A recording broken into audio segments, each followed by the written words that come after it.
Bismillahirrahmanirrahim.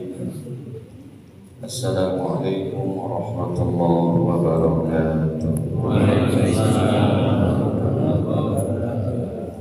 Innal hamdalillah nahmaduhu wa nasta'inuhu wa nastaghfiruh wa na'udzu billahi min shururi anfusina wa sayyiati a'malina.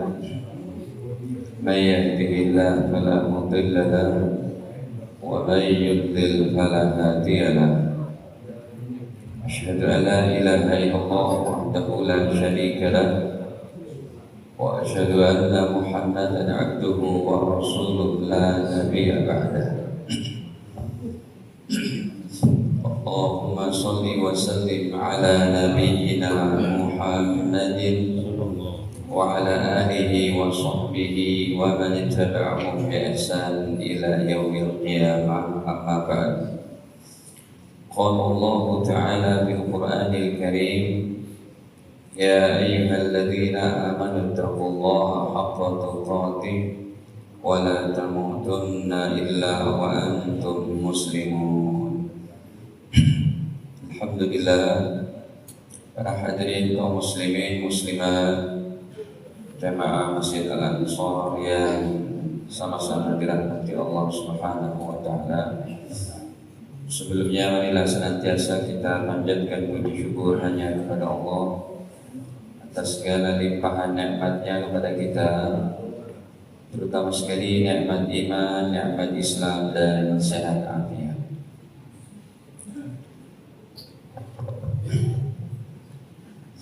Ini masih bulan Syawal enggak? Udah habis ya. Saya mau ucapin taqabbalallahu minna wa minkum maksudnya.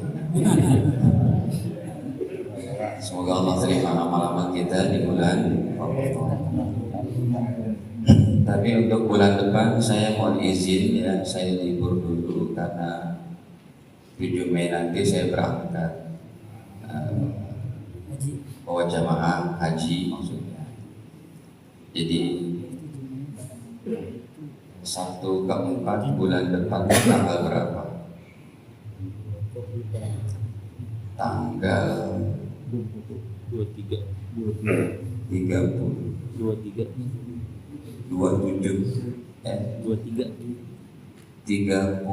Mei. 30 Mei pesawat kita baru landing insyaallah. Jadi kita take off-nya tanggal 7, kembali tanggal 30 Mei. Jadi mungkin gak keburu. Silakan pengurus untuk cari ibadahnya sejenak. Mohon doanya semoga perjalanan haji kita dimudahkan oleh Allah. Seluruh jamaah Indonesia dan seluruh dunia yang dihindarkan dari perkara-perkara tidak ada. Jadikan haji yang mabrur. Bapak Ibu yang belum berangkat dimudahkan oleh Allah untuk berangkat. Amin. Hadirin, tema tentang istiqomah sampai ajal tiba. Ini pertemuan pagi ini saya akan tampilkan hadis-hadis yang jarang dibaca tentang istiqomah. Istiqomah memang tidak asing dibahas, tapi ada satu hadiah terbesar bagi orang-orang yang istiqomah dalam hadis Nabi SAW yang cukup panjang. Tapi sebelumnya dulu kita ingin membahas bahwa para ulama menyatakan kalau dalam bahasa Arabnya itu begini, istiqomah itu apa? Al-istiqamatu hiya ayyasbuta insanu ala syari'atillah. Teguhnya pendirian seseorang dalam menjalankan syariat Allah, dalam beribadah. Kemarin di sini hari raya ikut pemerintah apa ikut ormas? Dua-duanya. Siapa yang bilang dua-duanya itu? Hari apa di sini? Sabtu. Baik. Hari Sabtu ketika Idul Fitri sholat idnya berapa sah? Jamaah laki-laki. Jalan. Sholat subuhnya Sholat idnya full, sholat subuhnya laki-lakinya berapa sah? 5. Tapi sholat idnya full. Padahal sholat id hukumnya subuhnya hukumnya. Yang wajib 5 sah, yang sunnah harusnya kebalik ya. Jadi teguhnya pendirian seseorang dalam menjalankan syariat Allah Subhanahu wa ta'ala. Kama amarallahu, sebagaimana yang Allah perintahkan. Wa yataqaddamu al-ikhlas, dan dibarengi dengan sifat ikhlas. Itu istiqomah. Mau tanggal tua, tanggal muda, mau dalam keadaan hujan, tapi ya dalam keadaan senang, susah, tetap dia beriman, tetap dia bertakwa kepada Allah. Dan takwa kepada Allah itu, hadirin, maksudnya istiqomah kepada Allah itu bukan masalah kamu rajin sholat berjamaah saja, kamu rajin baca Quran, tahajud gak tinggal, qiyamul lail sebagaimana di bulan Ramadan. Bukan hanya itu. Allah tidak menghendaki Bapak Ibu menjadi orang yang rajin memakmurkan masjid, tapi kalau hutang gak bayar, kalau omongan nyelekin, merasa dirinya paling hebat. Jadi pembicaraan istiqomah itu komplit. Allah menginginkan kita jadi hambanya yang banyak menangis malam hari, berdoa, bermunajat, sholat berjamaah gak tinggal, qobliyah ba'diyah dijalankan, baca Quran pun tidak tinggal, tapi ya akhlaknya pun mulia, orang yang jujur, amanah, di mana dia berada menjadi kebermanfaatan bagi orang lain, muslim ataupun non muslim. Allah menginginkan kita memang kesempurnaan dalam ibadah, sekalipun usaha kita sumpahnya tidak sampai sempurna. Kesempurnaan itu dituntut, sekalipun gak adalah kita yang bisa menyaingi ibadah Nabi Muhammad SAW. Nah, maksudnya istiqomah itu secara komplit nanti kita tuliskan. Tapi kita baca dulu di hadisnya dari riwayat Imam Muslim, ya, rawahu Muslim, dari sahabat mulia Sufyan bin Abdillah Abu Amr. Ada yang mengatakan Abu Amr, juga Abu Amr. Sufyan bin Abdillah radhiyallahu anhu qala, beliau berkata, ya, qultu ya Rasulullah, aku bertanya, wahai Rasul, qul li fil Islam, katakanlah kepada aku dalam Islam, qaulan, satu ucapan, satu nasihat, la as'al anhu ahadan ghairaka, yang saya tidak akan bertanya tentang masalah ini kepada orang selain engkau. Katakanlah wahai Rasul, itu apa? Maksudnya Rasul berkata ini untuk Sufyan, tapi secara umum untuk semua umat Islam. Maka Rasul bersabda, qul amantu billahi, katakanlah wahai Sufyan, wahai umat Islam, amantu billahi, aku beriman kepada Allah. Summastaqim, kemudian istiqomahlah. Bapak Ibu sehari semalam makan berapa kali? 3 kali. Hukum makan sehari semalam 3 kali apa? Wajib, makruh, sunnah. Kalau setiap hari 3 kali makan, 3 kali sehari semalam makan, hukumnya wajib. Berarti Bapak Ibu yang gak sarapan nanti berdosa. Hah? Sunnah. Mubah. Hukum makan sehari semalam 3 kali mubah, secara umumnya mubah. Perkara yang mubah itu artinya boleh-boleh saja. Tapi itu pun semua manusia istiqomah tanpa disuruh. Padahal hukumnya apa? Mubah. Kenapa? Karena merasa perlu. Udah, pokoknya kalau lapar makan. Hadirin, kalau rohani kita merasa perlu dengan ibadah, gak pakai disuruh, ibadah aja udah, karena dia merupakan makanan rohani. Ada gizi jasmani, ada gizi rohani. Nah, ini yang mau kita bicarakan selanjutnya, Bapak Ibu sekalian yang dirahmati Allah Ta'ala. Makanya ketika Nabi SAW mendapatkan satu orang sahabat, dia tadinya rajin ibadah malam, tapi karena ngejos banget, semangat banget, sholat malamnya bisa sampai sekian ratus rakaat. Udah gitu sebulan kemudian libur. Itu yang Nabi tidak inginkan. Ya, makanya coba kita buka dalam hadis Sahih Bukhari-nya. Nabi bersabda, "Wa inna ahabbal amal ilallah adwamuha wa in qalla." Kata Rasul ya dalam Sahih Bukhari 5523 dari Bunda Aisyah, Nabi katakan, "Wahai umat Islam, fa innallaha la yamallu." Sesungguhnya Allah tidak pernah merasa bosan, hatta tamallu, sehingga kalian sendiri yang merasa jemu untuk terus ibadah kepada Allah. Artinya ibadah ini jangka waktunya bukan cuma sehari 2 hari. Jadi jangan semangat tapi tidak terkontrol sehingga menyebabkan badan jadi letih, ada perasaan bad mood, ya, boring dan macam-macam. Maka Nabi katakan, "Wa inna ahabbal a'mal ilallah."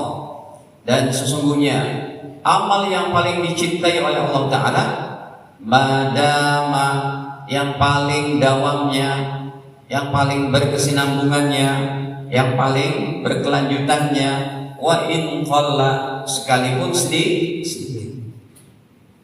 Baca Quran sehari contohnya 1 juz, 2 juz, 3 juz. Libur 3 bulan.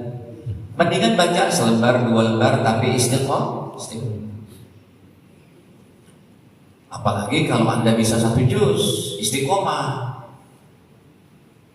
Terus Anda juga mentadaburi daripada arti makna Al-Quran itu sendiri. Waduh, hebat banget kalau begitu. Baik, hadirin, dari sini para ulama berkata bahwa hukum istiqomah adalah wajib. Sepakat para ulama, tidak ada perbedaan pendapat. Nanti hukum wajib ini kepada objeknya kalau kita masukkan, maka dia menjadi sebuah perkara dosa besar kalau tidak dijalankan. Coba kita lanjut. Bila terabaikan akan hasilkan dosa-dosa besar, bahkan dosa besar yang tidak ada ampunan. Istiqomah bila terabaikan, kalau kita masukkan objeknya, objek yang wajib setiap detik, yaitu beriman kepada Allah. Ya, atau gini dulu deh, sholat sehari semalam 5 waktu. Seseorang menjalankan cuma 3 waktu, gak istiqomah, jadi dosa besar. Kalau sholat itu kan per time, ada ininya, ada jenjang waktu istirahatnya. Tapi kalau beriman setiap detik. Nah, kita masukkan sekarang objeknya adalah tidak istiqomah dalam iman. Coba. Bahkan dosa yang tidak diampuni. Contoh, pagi beriman, sorenya dia nikah di gereja. Dia murtad. Kenapa? Karena dia menikah sama suami yang ngajak masuk agama Kristen. Bahkan ibunya bilang, ibu si muslimah ini, gak apa-apa deh Pak Ustaz, kan anak saya nanti hidupnya sejahtera. Suaminya aja penghasilnya sebulan 200 juta. Jadi ibu rela anaknya murtad. Ya nggak apa-apa deh Ustaz. Inna lillahi wa inna ilaihi. Udah gitu habis dia menikah, ya kemudian mati hadirin. Udah gitu wafat. Coba kita buka Al-Baqarah 217-nya. Betapa menyeramkan daripada ancaman Allah kepada orang-orang yang murtad seperti ini dan belum bertobat, mati dalam keadaan itu. Ya, kita baca dari pertengahan sampai terakhirnya saja. Wa may yartadid minkum an dinihi.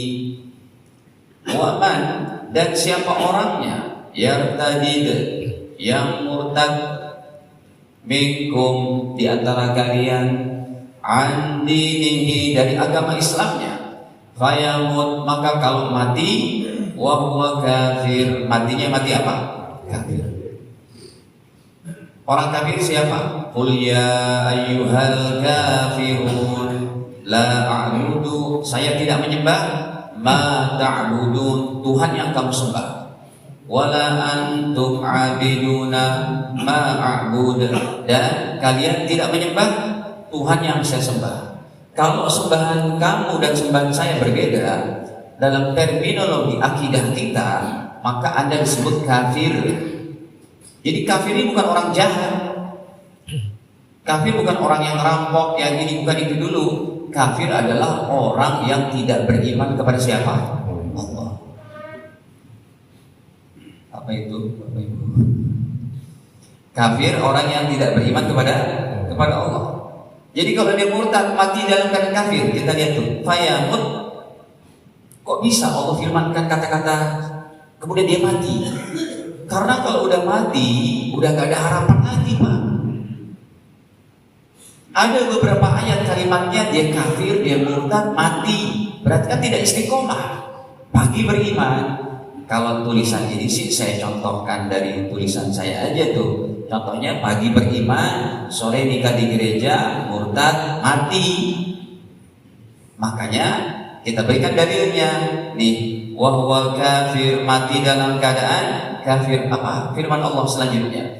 Faulaika, maka mereka itulah orang-orang yang habitat gugur a'maluhum, amal-amalnya habis, fid dunya wal akhirah, dunia akhirat tak jadi pahala, habis semuanya. Wa ulaika ashabun nar, dan mereka adalah penduduk neraka. Hum fiha khalidun, mereka kekal di dalamnya. Apa arti khalidun? Kekal. Jadi hadirin para jemaah rahmati Allah, kita dituntut istiqomah sampai kapan? Sampai meninggal, Pak. Dan kewafatan seseorang tuh nggak ada yang tahu. Makanya diperintah istiqomah, kita diperintah istiqomah. Kematian kita tidak ada yang tahu. Aktivitas Bapak Ibu berbeda. Ada yang jadi pengusaha, ada yang jadi pegawai, ada yang jadi guru, ada yang jadi petani, ada yang jadi nelayan, ada yang jadi ini itu dan macam-macamnya. Tetapi dari sekian aktivitas kita yang berbeda, saya yakin semua kita pasti sama untuk mengalami satu titik waktu sakaraat maut ini. Ya, saya sendiri nggak tahu seperti apa sakaraat mautnya. Bapak Ibu sendiri nggak tahu. Cuma kata Rasul, seseorang itu biasanya meninggal sesuai dengan kebiasaan. Kayak dulu saya masih sekolah SMP di Tanjung Priok, Sunter, Bapak Ibu sekalian. Kan jalanan raya itu kan sampai sekarang jalan raya Cilincing itu kan bukan main kontainernya. Apalagi kalau lagi musim bongkar pasar. Pernah kita sampai di tengah tol hari Jumat, akhirnya nggak bisa khutbah. Kenapa? Macet sejak Canggu sampai keluar Kelapa Gading itu macet, nggak bergerak. Karena overload daripada truk kontainer yang masuk. Harusnya jatahnya 2.000 kontainer, dimasukin 4.000. Pernah begitu kan? Ingat nggak? Ada 2 hari itu yang nggak bergerak. Nah hadirin, jadi ketika ada Metro Mini, waktu itu Metro Mini U24 ketabrak kontainer, kebetulan kondekturnya itu orang Islam, bersimbah darah, dia jatuh. Sama warga rel kereta yang sebelum jadi JIS, sekarang jadi JIS ya. Warga rel kereta diselamatin, ditolong, udah mau meninggal ditalkin, ucapin Pak la ilaha illallah. Yang keluar dari mulutnya apa? Priuk Senen, priuk Senen, priuk Senen. Kebiasaannya.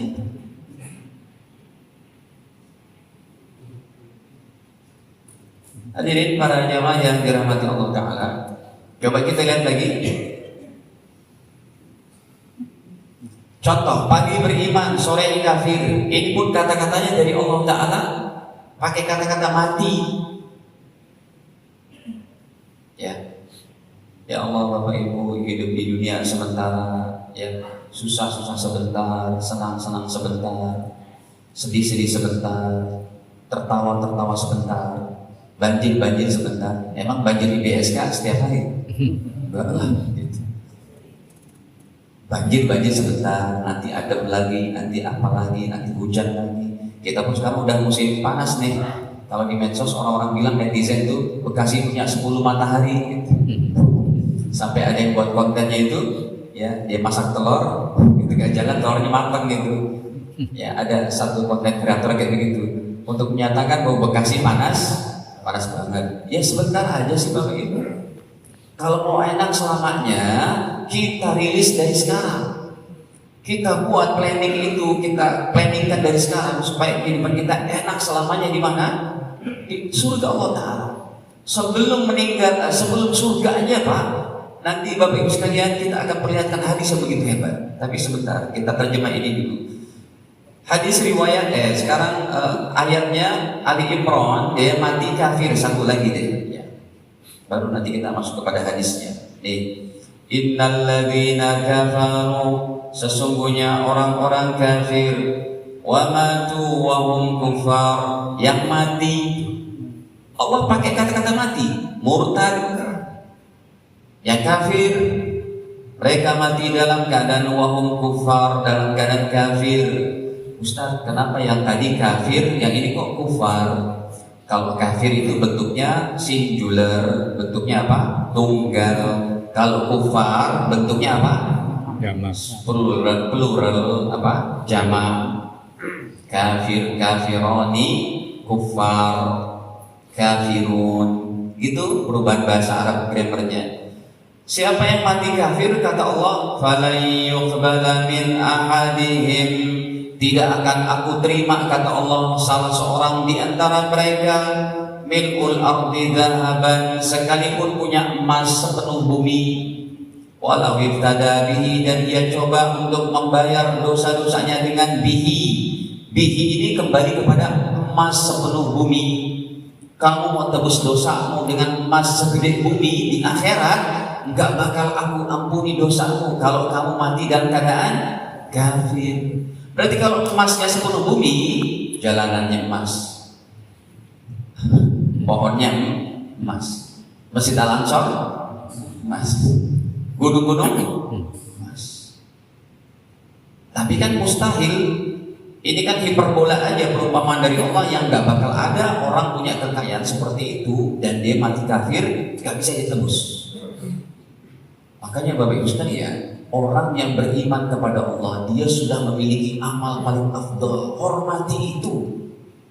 Jangan menyibukkan diri dengan masalah perbedaan pendapat yang tidak dewasa dalam memahaminya. Perlihatkan diri kita kepada orang lain, dan kita lihat orang lain di mata hati kita. Kalau kita bertemu sama orang beriman, yakini dengan hadis Nabi, dia ini sudah memiliki amal terbaik. Masalah perbedaan pendapatnya nggak usah terlalu ditajamkan. Nanti tujuan hidup kita akan jadi hilang Pak, dengan kemuliaan akhlak, kebaikan budi pekerti. Oke lah ilmunya tinggi, emang iblis nggak tinggi ilmunya Pak? Iblis itu sudah diciptakan oleh Allah beribuan tahun sebelum diciptakan siapa? Adam.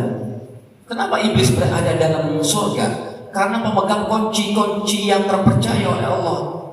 Dia alim banget, soleh banget, cuma dia sombong, disuruh sujud apa? Fasajadu illa iblis aba was takbar. Hadirin, apa tuh? Coba sini saya tampilkan hadisnya.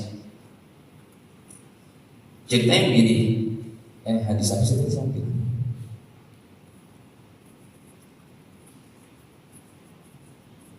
Ini orang beriman sudah memiliki amal paling afdal. Ini coba ya. Hadisnya Bukhari Muslim. Nabi ditanya nih oleh sahabat,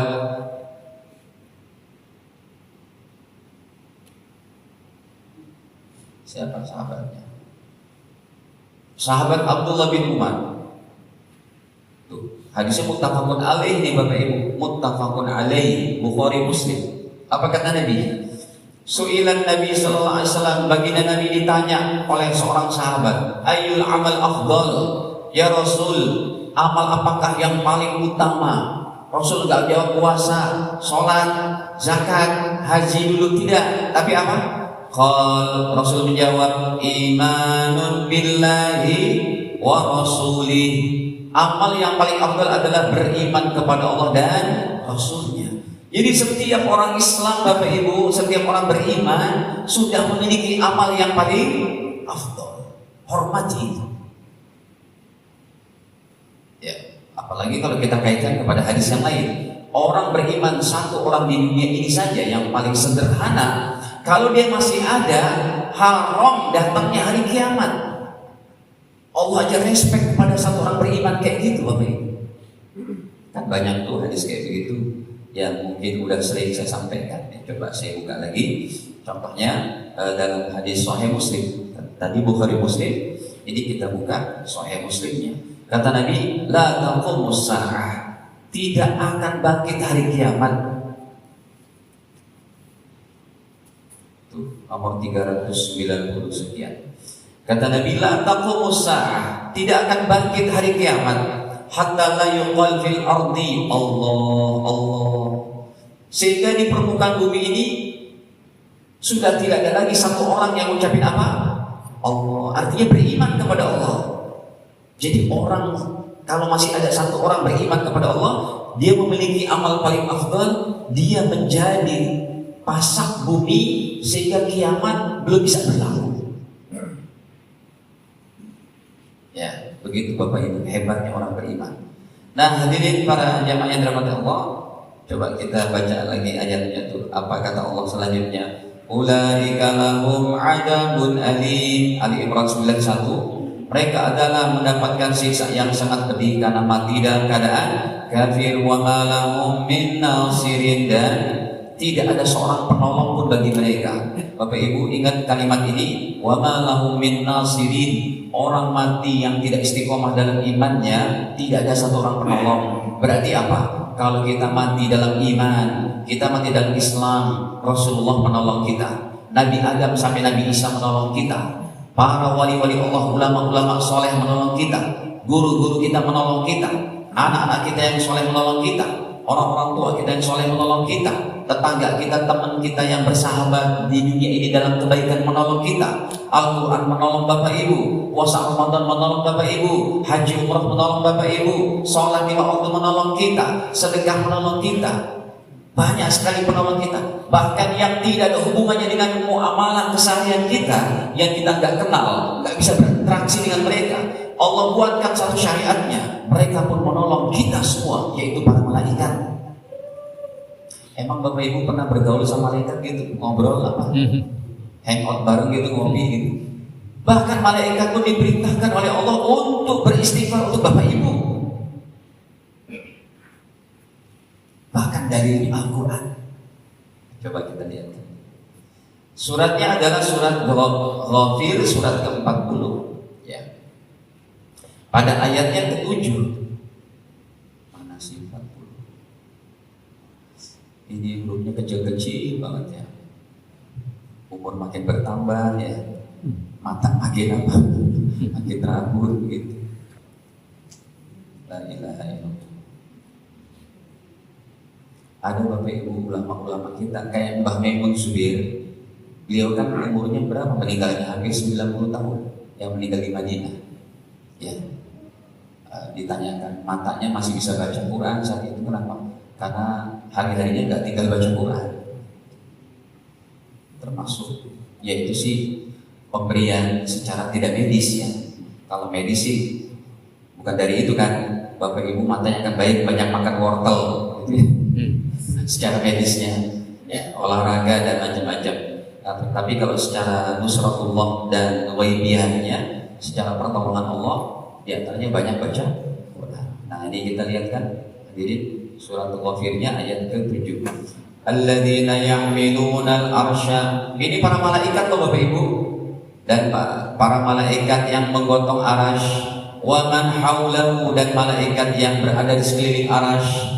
Yusabbihuna bihamdi rabbihim, mereka bertasbih memuji Allah Ta'ala Tuhan mereka. Wa yu'minuna bihi, dan para malaikat beriman kepada Allah. Gak ada satu malaikat Bapak Ibu yang kafir kepada Allah. Kalau jin masih ada, tapi kalau malaikat semua beriman kepada Allah. Kita nggak pernah mengenal nih, nggak pernah bertetangga, nggak pernah juga berjumpa dengan mereka. Tetapi Allah buat syariatnya, wa yastaghfiruna lilladzina amanu, dan para malaikat memohonkan ampunan untuk orang-orang beriman. Apa kata-kata mereka selanjutnya? Rabbana wasi'ta kulla syai'ir rahmatan wa ilma. Ya Allah, rahmatmu, ilmumu meliputi segala sesuatunya. Apa kata para malaikat? Faghfir lilladzina tabu. Ya Allah, ampunilah dosa orang-orang beriman yang bertaubat. Malaikat mengerti orang beriman itu juga punya dosa. Makanya didoakan orang beriman yang bertobat, wattaba'u sabila, dan yang mengikuti jalanmu.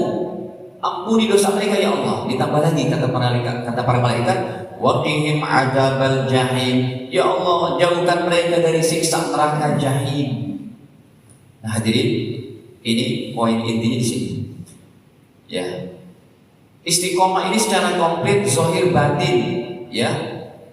Zahir batin seperti apa? Jadi suami yang baik, jadi istri yang baik, jadi anak yang baik, jadi orang tua yang baik, jadi pejabat yang baik. Ini Bapak Ibu sekalian, kalau jadi pejabat yang baik itu kan manfaatnya bukan main itu. Ada satu orang biasa, dia soleh, tapi nggak punya pangkat jabatan. Dia soleh, baik, dia nggak punya tanda tangan, dia tidak mempengaruhi kehidupan sosial bermasyarakat, tapi dia orang baik. Paling pahalanya untuk diri sendiri. Tapi kalau pejabat baik, dia buat satu undang-undang, dia buat satu keputusan, yang keputusan rakyat ini menjadi taat kepada Allah. 200 juta orang taat masuk ke dalam catatan amal pejabat yang baik itu. Jadi istiqomah bukan sekedar hanya di masjid, di majelis ilmu, bukan hanya di pesantren-pesantren, bukan hanya ketika haji dan umroh, bukan hanya istiqomah ada ketika kita berada di Masjid Nabawi dan Masjidil Haram. Istiqomah harus berada di setiap lini kehidupan. Ya, apalagi kalau dia punya pemahaman mindsetnya itu di mana saja saya berada maka jadi kebaikan untuk orang lain. Hadirin, ini yang tadi di awal saya katakan istiqomah ada dua. Istiqomah hablum minallah, ya tetap beriman, sholatnya, puasanya. Yang kedua, istiqomah dalam hablum minannas, jadi orang baik, jujur, amanah, rendah hati dan macam-macam. Nah, sekarang nih Pak, Bapak Ibu, saya berikan dua dalil lagi. Anugerah indah ini. Isyarat masih lama kan ya? Cukup waktu insyaallah. Anugerah indah ketika sekarat maut bagi orang yang istiqomah. Saya pun yang membacakan hadis ini, Bapak Ibu sekalian, saya berharap pun begitu. Kenapa? Indah banget. Dan ini hadis yang derajatnya sahih ataupun hasan. Kalau lemah saya tidak berani untuk menyampaikannya. Karena kalau lemah kan banyak perbedaan ininya. Kita buka ayatnya dulu deh. Fusilat ayat ke-30. Innal ladzina qalu rabbuna Allahu tsumma istaqamu tatanazzalu 'alaihimul malaikatu alla takhafu wa la tahzanu. Innal ladzina qalu, sesungguhnya orang-orang yang telah berkata, yang telah meyakini, berkata maksudnya meyakini, Rabbuna Allah, Tuhan kami hanya Allah, tsumma istaqamu, kemudian istiqomah. Lihat Bapak Ibu, tatanazzalu 'alaihimul malaika, ketika sakarat mautnya Allah kirim para malaikat kepadanya. Tatanazzalu 'alaihimul malaikatu, turunlah para malaikat kepada orang-orang istiqomah ini dalam keadaan sakarat mautnya. Sambil malaikat berkata, Allah takhafu, wahai bapak ibu yang istiqomah, jangan kamu takut, wala tahzanu, jangan kamu bersedih. Berarti dia diajak ngomong sama malaikat, dan ini kejadiannya di alam-alam malaikat. Anak istrinya, anak suaminya, handai tolan, saudara yang sedang menemani si calon jenazah yang dalam keadaan sekarat maut, mereka tidak melihat keadaan malaikatnya itu. Dan ini yang bisa melihat hanya orang yang soleh, yang bertakwa, yang istiqomah. Dengar Bapak Ibu, saya bicara di masjid, saya tidak berbohong. Saya mendatangi beberapa orang soleh kita yang dalam keadaan sekarat maut. Ada di daerah Keranggan ke sana, orang soleh yang 50 tahun tidak sholat berjamaah, 50 tahun tidak perhatikan tahajud. Tahajudnya bukan berat-berat jam 2 bangun, bukan. Jam 4 dia sholat 2 rakaat. witir selesai, azan berangkat ke masjid, gitu, di istiqomah itu aja. Kalau ketemu orang selalu mau ngeberi, ada pengemis aja dikasih 10.000, 5.000, pokoknya dikasih. Orangnya baik banget. Saya dengar kabar beliau sakit, akhirnya saya datangin, napas udah satu-satu. Ucapin la ilallah pun nggak bisa satu napas, la ilah, nggak bisa, la ilah. Beliau bertanya, siapa yang datang? Ada Ustaz Maulana Fisa. Saya oke, Ustaz, antum sama siapa? Sendiri dia. Tapi itu siapa di belakang antum? Katanya. Dia ngomong, itu siapa di belakang kamu? Kok banyak orang, pakaiannya putih-putih. Sayanya merinding saat itu, karena di belakang gak ada orang lain. Kiai gak ada siapa-siapa, saya sendiri. Itu banyak orang berpakaian putih-putih. Saya ingat ayat ini dan hadis yang mau kita baca. Dan ketika meninggalnya direkam. Ya Allah, Bapak Ibu, saya mengalami ada saudara saya, saudara dari nenek saya, tinggal sama saya waktu itu di Sunter. Ketika beliau sekarat maut, ya dulu bukan orang-orang yang taat banget, ya orang Islam biasa gitu. Ketika meninggal itu matanya tinggal hitamnya, putihnya saja. Dan saya ada di situ. Kita makanya nenek, ucapin nenek, ya udah gak sadar aja gitu. Tapi kiai ini sampai akhir nafasnya matanya tetap kelihatan hitam putihnya normal. Ucapannya tadi la ilaha illallah. Udah gak mampu, Allah. Sampai meninggalnya masih jelas Allah. Saya bilang ya Allah, indah banget ya sakarat maut kayak begitu. Coba kita lihat sekarang hadisnya. Di hadis riwayat Imam Ahmad nomornya 18.534. Nomornya pun sudah 18.534. Hadirin, Nabi bersabda, Innal abdal mu'min, sesungguhnya seorang hamba beriman, idza kana fil qita'i minad dunya. Orang beriman maksudnya di sini pasti yang bertakwa, yang istiqomah. Idza kana fil qita'i minad dunya, apabila ia akan terputus dari kehidupan dunia, wa iqbalin minal akhirah, dan akan berhadapan dengan alam akhirat. Bahasa Rasulnya begitu, ya. Seseorang beriman yang bertakwa, yang istiqomah, kalau mau terputus dari kehidupan dunia, mau berhadapan dengan alam akhirat, maksudnya dalam keadaan sakarat maut. Nazala ilaihi malaikatun minas sama, maka turunlah para malaikat dari langit, bidul wujuh, wajahnya putih berseri, ka'anna wujuhahum masyams, seakan-akan wajah malaikat sinar matahari. Padahal kalau malaikat, Bapak Ibu, dalam hadis yang lain, malaikat mendatangi orang jahat, orang tidak beriman, orang gak mau sujud ruku, wajah mereka hitam legam. Tidak cukup sampai di situ, kata Nabi, ma'ahum kafan min akfanil jannah, mereka membawa kain kafan daripada kain kafan surga, yang seumpama kain kafan surga jatuh dari surga segini aja. Ini lebih berharga daripada kekayaan dunia dan seisinya. Dan itu Allah anugerahkan bagi orang yang istiqomah hidupnya. Ya, wahanud min hanudil jannah, dan mereka membawa minyak wangi surga yang satu tetes aja kalau jatuh ke dunia, tempat sampah tidak ada yang berbau lagi, Bapak Ibu. Begitu harumnya minyak wangi surga. Hatta yajlisu minhum maddal basar, sehingga para malaikat mengelilingi si calon jenazah. Calon jenazahnya itu yang bisa mengetahui. Summa yaji'u malakul maut, kemudian datanglah malaikat maut. Yang tadi berarti bukan malaikat maut. Yang tadi malaikat apa? Pengiring alaihi salam. Oh, kita diajarkan oleh Rasul kalau mengucapin nama para malaikat pakai doa untuk mereka. Alaihi salam. Bukan cuma para nabi, malaikat juga begitu. Semoga kesejahteraan kepada malaikat maut Israel. Hatta yajlis, sehingga malaikat maut pun tidak menampakkan wajah yang hitam legam menakutkan, wajahnya putih berseri. Hatta yajlis, sehingga malaikat maut duduk inda ra'sihi, di dekat kepala orang yang sedang sakarat maut ini, orang baik ini, orang istiqomah ini. Bapak Ibu, tidak cukup sampai ke situ. Malaikat maut mengujinya dulu sebelum dicabut nyawanya. Fayaqul, maka malaikat maut berkata, ayatuhan nafsut thayyibah, wahai jiwa yang baik, wahai jiwa yang soleh, wahai jiwa yang taat kepada Allah Ta'ala. Ukhruji, keluarlah nyawamu, saya cabut. Bismillah, dicabut sama malaikat maut. Setelah itu didoakan, ila maghfiratin minallah, semoga kamu mendapatkan ampunan Allah. Jangan doain malaikat maut, Bapak Ibu. Malaikat terakhir yang mati.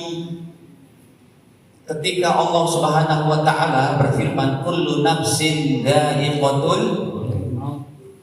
Allah perintahkan untuk didatangkan hari kiamat, semua akan hancur punah. Wahai malaikat mautku, cabut nyawa binatang, habis. Nyawa manusia, habis. Tinggal siapa? Jin, malaikat. Jin, cabut, habis. Tinggal siapa? Para malaikat. Malaikat yang jumlah miliar-miliar, cabut nyawanya yang biasa juga, habis. Tinggal siapa? Tinggal saya, Jibril, dan penggotong arash yang 8 malaikat. Kata Allah, Jibril harus mati. Jibril pun dicabut nyawanya oleh beliau. Ya mungkin karena senior kan ya. Jibril, mohon maaf ya, hanya cabut. Gitu kali ya. Gitu kali, Allah alhamdulillah. Kemudian siapa lagi? Kata malaikat maut, penopang arash ya Allah. Ada 8 malaikat. Gak boleh salah nih angkanya. Al-Qur'annya surat Al-Haqqah ayat ke-17. Yang menggotong arash Allah digotong sama 8 malaikat. Cabut juga, dicabut saja. Wahai malaikat maut, tinggal siapa? Aku dan engkau ya Allah. Enaknya gimana? Engkau cabut sendiri atau aku cabut? Malaikat maut matinya terakhir, Pak. Karena kullu nafsin baik. Didoakan sama hamba Allah terbaik ini. Waridwanin, aku cabut nyawamu, kembalilah kamu kepada ridho Allah. Dicabut. Kata Rasul bersabda. Beliau melanjutkan sabdanya. Fatakhruju tasil kama tasilul qatrah min fi siqa. Akhirnya nyawanya dicabut, keluarlah dia seperti air ditumpahkan dari mulut kendi, mengalir indahnya. Tapi kalau orang tidak iman kepada Allah, dicabut nyawanya seperti pohon sengon, pohon beringin diangkat sambil diikut akarnya begitu. Ya.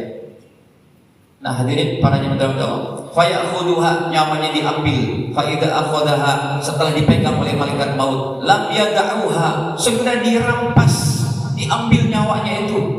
Malaikat maut udah ngambil nyawanya Bapak Ibu. Diambil sama malaikat-malaikat yang tadi membawa kain kafan dan minyak wangi surga.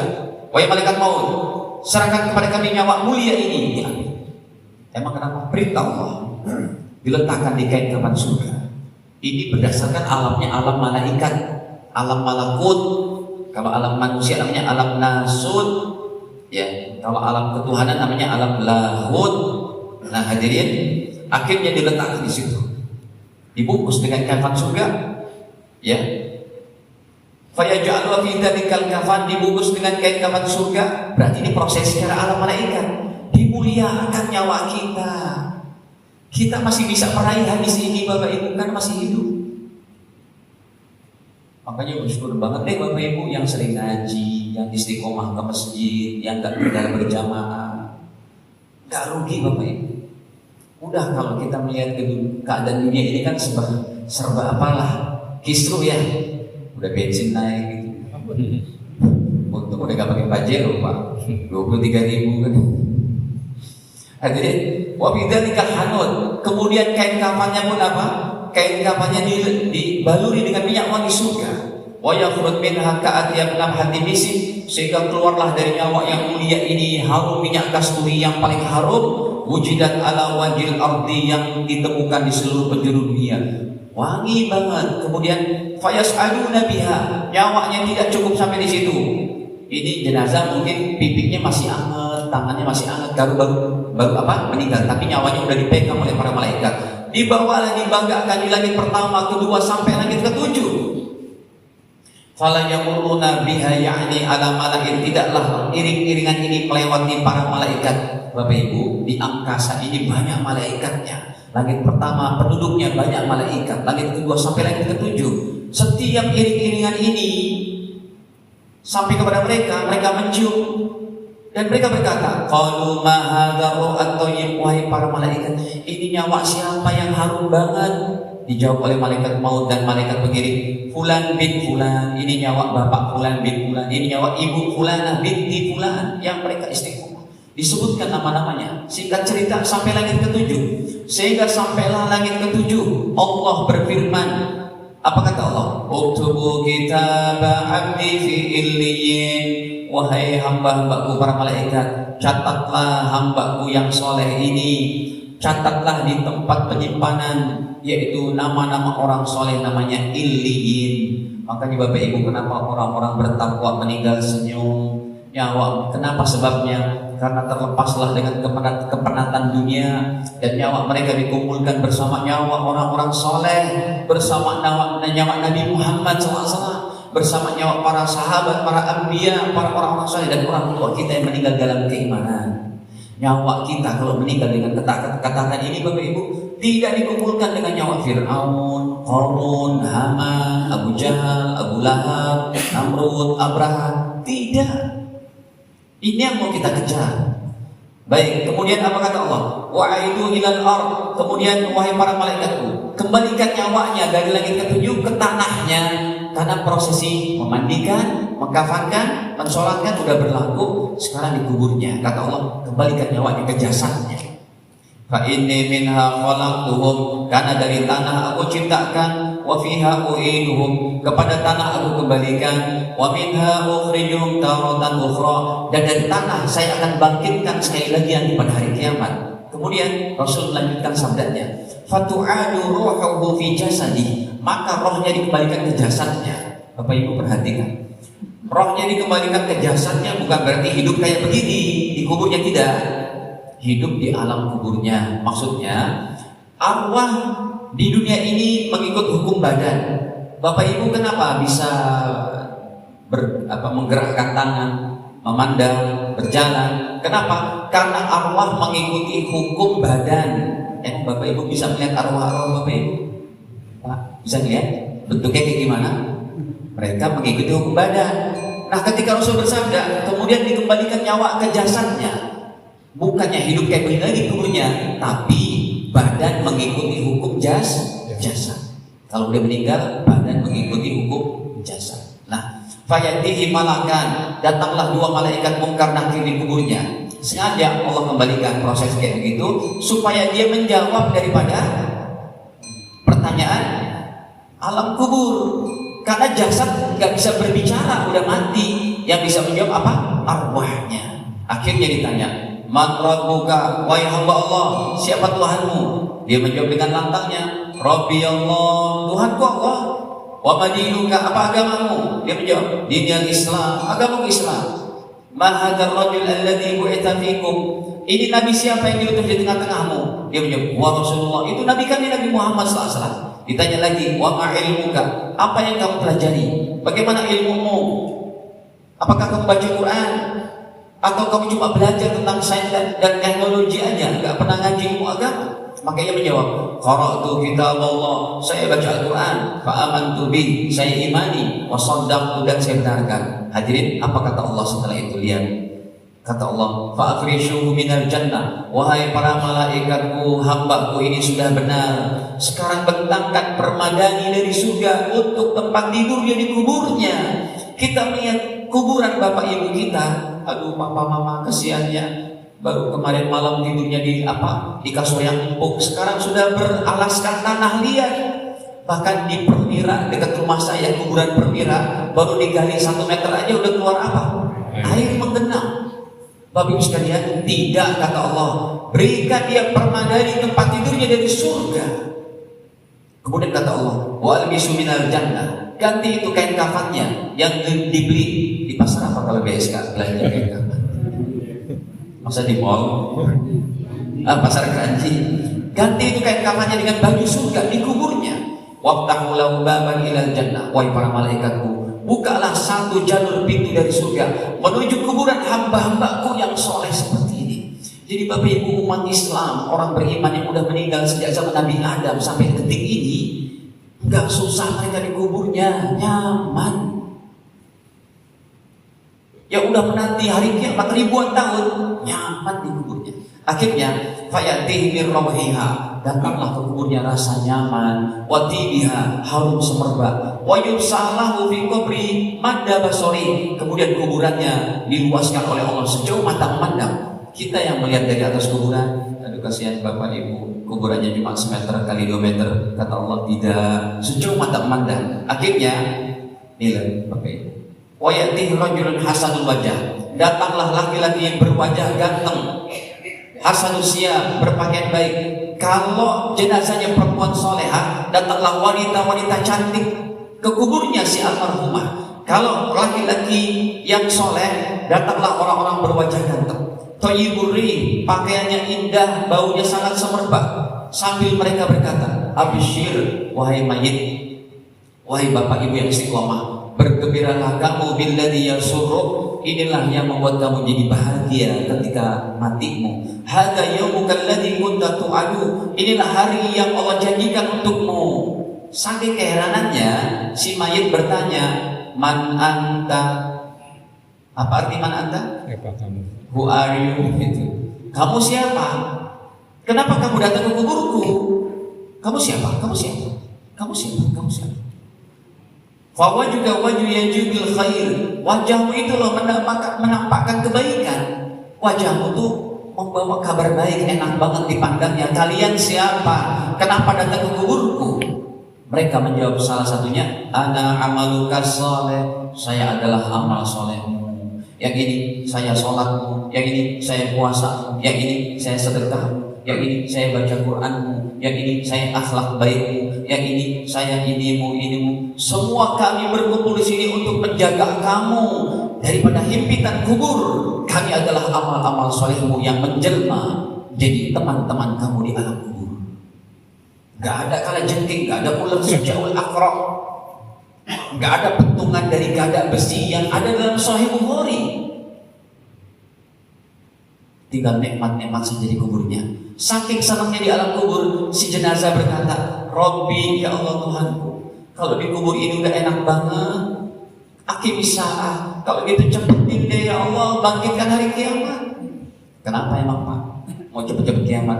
Hatta arji ila ahli wa mali, sehingga saya bisa berkumpul dengan anak istriku, dengan anak suamiku dan hartaku di dalam nikmat surga yang lebih hebat dari nikmat kubur. Si mayit ingin request kepada Allah, "Ya Allah, cepetin kiamat ya Allah. Kubur aja udah begitu enak." Ya, ibaratnya Bapak Ibu merasakan apa sih? Kelas ekonomi gitu. Ya Allah, kelas ekonomi udah enak banget. Apalagi kelas bisnis, kelas eksekutif gitu ya. Begitulah. Tapi kata Allah, "Sebentar ya Bapak Ibu, kiamat nanti datangnya sesuai dengan ketentuanku." Dalam riwayat yang lain Allah katakan, "Nam kana matil aus." Tidurlah kamu sebagaimana tidur pengantin. Cuma orang soleh jenazahnya itu, arwahnya, dia diizinkan oleh Allah berterbangan ke sana kemari. Kalau ingin menikmati keindahan surga, bukan menikmati surga, menikmati keindahan surga, Allah izinkan. Dibawa dengan burung-burung hijau dan kendi-kendinya. Kalau ingin berziarah kepada bapak ibu yang meninggal dalam keadaan iman, diizinkan. Untuk melihat anak istri, anak suami yang masih hidup, Allah izinkan. Allah buka sikap daripada alam barzah, tapi tidak bisa berinteraksi. Bapak Ibu, ini hadis sudah saya bacakan, dan 360 derajat kebalikannya bagi orang yang tidak iman. Ya, gak ada kain kafan surga, yang ada kain goni yang bau bangkai, gak ada minyak wangi surga, yang ada adalah tetesan daripada darah, nanah dan macam-macam. Hidup ini pilihan kita, tetaplah istiqomah. Semoga ini membawa dampak bagi diri saya, membawakan dan bagi itu juga yang mendengarkan, dan orang terbaik di antara kita yang mengamalkan apa yang telah kita dengar dan kita pelajari. Cukup, udah waktu sholat isya. Sudah.